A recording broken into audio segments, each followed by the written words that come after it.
नमस्कार दोस्तों, आज 10 नवंबर 2020 को बिहार के साथ साथ 8 और अलग अलग राज्यों के बाई इलेक्शन के नतीजे आ रहे हैं। आइए देखते हैं इनमें से किसकी जीत हुई और किसकी हार। सबसे पहले बात करते हैं छत्तीसगढ़ की। छत्तीसगढ़ में एक सीट पर बाई इलेक्शन था, उसमें इंडियन नेशनल कांग्रेस यानी कि कांग्रेस बढ़त बनाए हुए है, वो भी अच्छे खासे मार्जिन के साथ। छत्तीसगढ़ के बाद बात करते हैं गुजरात की।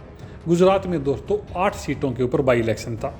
इन 8 की 8 सीटों पर भारतीय जनता पार्टी का कब्जा है। सबको पहले से अनुमान था कि गुजरात में भाजपा को कोई हरा ही नहीं सकता।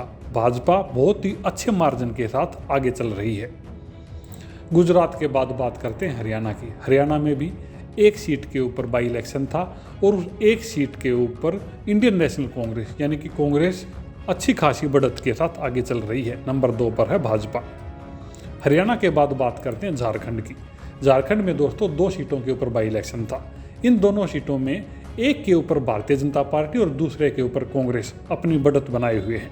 झारखंड के बाद देखते हैं कर्नाटक को। कर्नाटक में भी दोस्तों 2 सीटों पर बाई इलेक्शन था और इन दोनों सीटों के ऊपर भाजपा अच्छे खासे मार्जिन के साथ बढ़त बनाए हुए है। अब कर्नाटक के बाद देखते हैं मध्य प्रदेश को।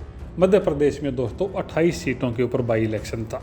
यहाँ पर कमलनाथ वर्सेस शिवराज बिल्कुल खुलकर मैदान में थे। इन 28 सीटों के अंदर से भारतीय जनता पार्टी 21 सीटों पर बढ़त बनाए हुए हैं, कांग्रेस मात्र 6 पर और बहुजन समाज पार्टी यानी मायावती की पार्टी 1 सीट के ऊपर आगे है। मध्य प्रदेश के बाद देखते हैं दोस्तों मणिपुर को। मणिपुर में 5 सीटों पर बाई इलेक्शन था। इन 5 में से 2 सीटें बीजेपी पहले ही जीत चुकी है, 2 पर बढ़त बनाई हुई है, यानी 5 में से 4 बीजेपी जीतने जा रही है और एक बाकी की सीट एक इंडिपेंडेंट कैंडिडेट उस सीट के ऊपर जीत रहा है। मणिपुर में दोस्तों देखा जाए तो भाजपा का वोट शेयर भी अपने कंपीटिटर्स के मुकाबले काफ़ी अधिक है। मणिपुर के बाद दोस्तों देखते हैं नागालैंड को। नागालैंड में 2 सीटों पर बाई इलेक्शन था और उनमें से एक पर एक इंडिपेंडेंट कैंडिडेट जीत रहा है और दूसरे पर नेशनलिस्ट डेमोक्रेटिक प्रोग्रेसिव पार्टी जीत रही है। जबकि दोस्तों बड़ी पार्टियों की बात करें तो उनमें बीजेपी का वोट शेयर सबसे ज़्यादा है, लेकिन भाजपा एक भी सीट जीत पाने में कामयाब नहीं हो रही है। नागालैंड के बाद देखते हैं उड़ीसा को। उड़ीसा में दोस्तों 2 सीटों के ऊपर बाई इलेक्शन था और इन दोनों सीटों पर बीजू जनता दल बढ़त बनाए हुए है और काफ़ी अच्छी बढ़त बनाए हुए है। नंबर 2 पर है बीजेपी, लेकिन बीजेपी और बीजेडी के अंदर वोट शेयर में बहुत ही लंबा चौड़ा अंतर है, तो लगभग तय है कि यहाँ से भी बीजू जनता दल साफ साफ विजयी होगा। उड़ीसा के बाद देखते हैं तेलंगाना को। तेलंगाना में दोस्तों मात्र 1 सीट के ऊपर बाई इलेक्शन था और उस 1 सीट के ऊपर भारतीय जनता पार्टी अच्छे खासे मार्जिन के साथ बढ़त बनाए हुए है। तेलंगाना के बाद दोस्तों उत्तर प्रदेश, जिसके ऊपर आप सबकी नज़र होगी। उत्तर प्रदेश में 7 सीटों के ऊपर बाई इलेक्शन था।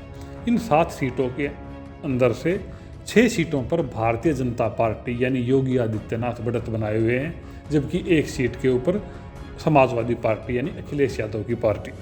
और दोस्तों अगर वोट शेयर की बात की जाए तो भाजपा वोट शेयर के मामले में भी नंबर 1 पर है। 34.2% वोट शेयर के साथ भाजपा यानी कि योगी आदित्यनाथ सबसे आगे हैं, जबकि नंबर 2 पर है समाजवादी पार्टी 23.9% वोट शेयर के साथ। 23.9% वोट शेयर होने के बावजूद भी समाजवादी पार्टी भाजपा से कोसों दूर है, बहुत ही पीछे है। लगभग 10 से 11% वोट शेयर का अंतर है। नंबर 3 के ऊपर है BSP Bahujan Samajwadi party 19.3% vote share के साथ और कांग्रेस हमेशा की तरह बिल्कुल पिछड़ी हुई है 7.4% वोट शेयर के साथ। तो दोस्तों ये थे वो बाई इलेक्शंस के नतीजे जो आज बिहार इलेक्शन के परिणामों के साथ घोषित किए जा रहे हैं।